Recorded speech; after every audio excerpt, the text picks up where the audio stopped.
Hello and welcome to this week's episode of Stories with Oluchi. If you're a returning viewer, welcome back. If this is your first time watching my videos, please hit the subscribe button so that you can get updates from me. As always, viewer discretion is advised. So in my previous video about a man who locked his wife in a room for 4 years, I asked you guys some questions and some of you were kind enough to respond. So here's my reply to Netta Basi. Netta said, I have a deep feeling he has been using her as a baby making meal. Those kids have been sold out. This is inhumane. He should be tried in court and properly sentenced.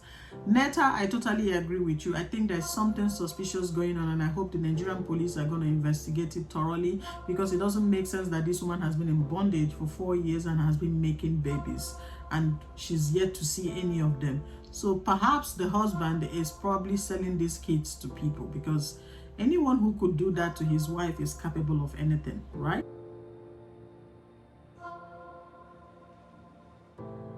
So it hadn't been long after Caleb Obari graduated from Ukraine University when his girlfriend Topolova invited him to a BDSM boat party. And she also runs a BDSM club, so she casually invited him to a party on the boat to meet her own friends.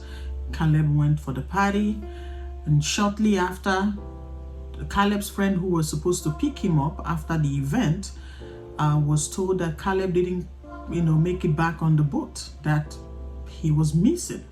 How can a young man who went to a party with lots of people on the boat go missing and no one knows what happened to him? So 6 days after Obari's disappearance, Topolova wrote on Facebook post describing what happened on the boat. She said on August 20th of 2020, she casually invited Caleb to the boat party and Caleb honored the invitation. So she said that the boat sailed about 4 kilometers from the coast, and then there were about 10 people on the boat and they all rushed down to go swim, and she was sitting down, sitting next to Caleb. And then Caleb stood up and said, hey, I'm gonna go swim with these guys. Then he took off his clothes, he took off his wristwatch, dropped his cell phone right next to her, and then hurriedly followed the others to go swim. So she waited casually, and then a few minutes later, these guys started coming up, but then Caleb didn't come back up with them. She asked them, where is Caleb?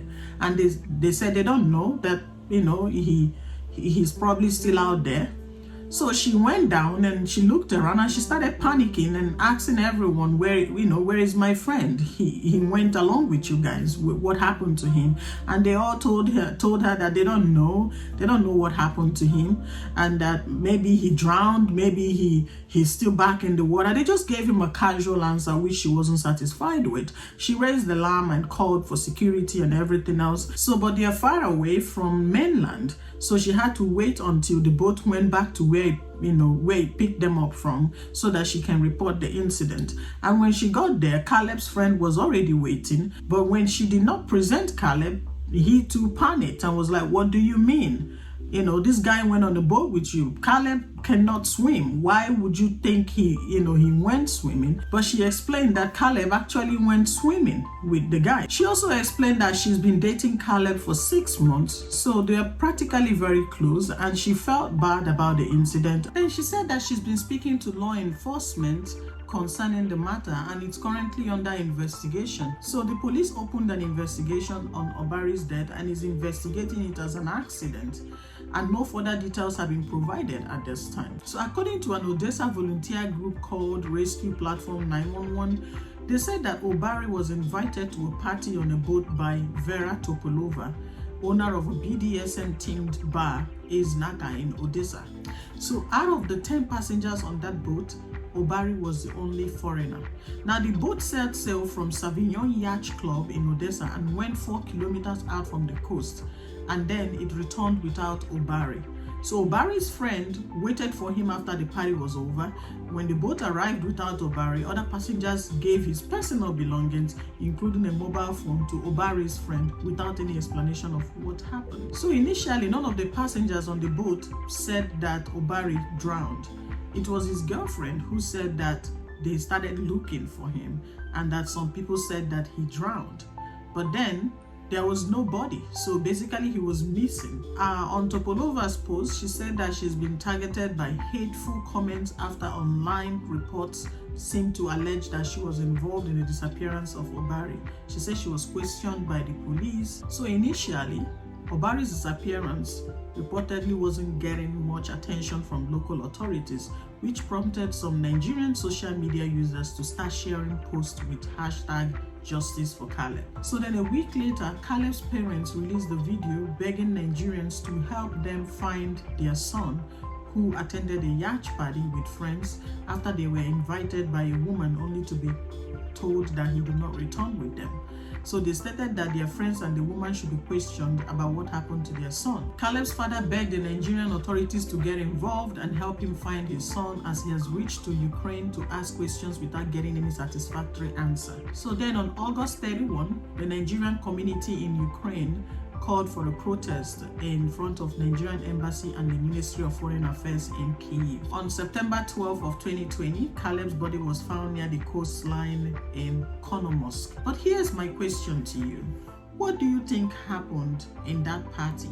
So I came across this theory online, which I think is worth considering. The person said, could it be that Caleb did not understand what this BDSM party is? Because BDSM itself is a very intense sexual activity that people engage in. Could it be that as a foreigner, they subjected him to all sorts of abuse? Perhaps he passed out, perhaps they did something to him that he couldn't recover from, and when he was unresponsive, they panicked and threw him overboard. So could it be that he was dead before he was thrown into the water, or could it be that he simply went swimming like others said and died? But then it brings us back to the question, how come if he went swimming and drowned, how come no one saw him drowning if he went there with others? And why would people watch him drown without saying a word? Drop your comments below. I will respond in my next video. Thank you so much for watching, and I hope you enjoyed this video. Don't forget to like and subscribe to my YouTube channel to get more updates from me. You can also visit the video section of my page so that you can see other stories I narrated in the past. Thank you, and see you again.